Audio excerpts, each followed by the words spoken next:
Kung bago ka pa lang sa aking YouTube channel, please subscribe at i-hit ang notification bell para updated ka sa aking bagong videos.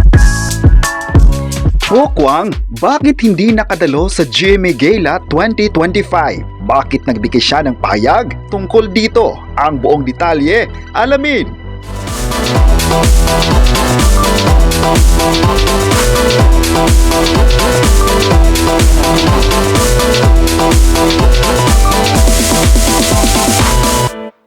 Wala ang Kapuso TV host actress na si Pokwang sa naganap na GMA Gala 2025 last Saturday, August 2. Kaya naman inintriga siya ng netizens. May nagtatanong kung invited ba siya sa naturang event or nag-decide siyang huwag munang umattend dahil sa pagiging busy sa career, pamilya at negosyo. Nagtataka naman ang ilan sa kanyang supporters kung bakit wala siya sa GMA Gala 2025. Iisa siya sa pinaka-busy na Kapuso star ngayon. Meron siyang TikTok Clock, Stars on the Floor at nakasama rin siya sa seryeng Binibigay Marikit ni Herlin Budo. Kasunod nito, nagpaliwanag nga si Pokwang kung bakit nowhere to be found siya sa GMA Gala this year. Ayon pa niya, mas pinili niyang tutukan ang kanyang food business kisa dumalo sa naturang event. Hugot pa ng komedyana, mas ginusto niyang gamitin ang kanyang oras at energy sa mga kapaki-pakinabang na bagay kisa gumastos at mapagod sa pagpunta sa mga pabunggahang showbiz event.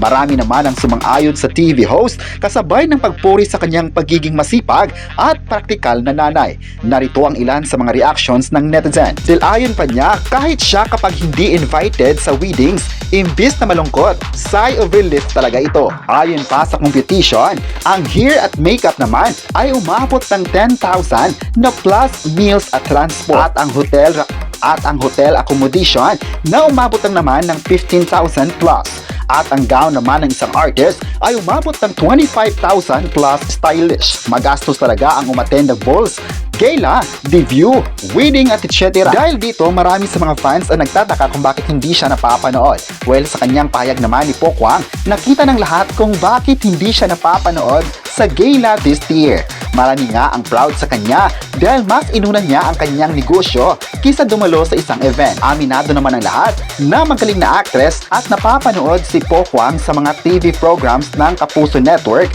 at nagdingning talaga ang kanyang showbiz career. Noon pa man ay nagpapasalamat na si Pokwang sa mga opportunities na ibinigay sa kanya ng network kaya patuloy niyang sinusuportahan ang kanyang istasyon. Kayo, ano ang masabi niyo na may pahayag si Pokwang kung bakit hindi siya napapanood sa GMA Gala 2025 this year? I-comment na kung sang-ayon ba kayo sa kanyang pahayag at huwag kalimutang i-subscribe ang ating YouTube channel.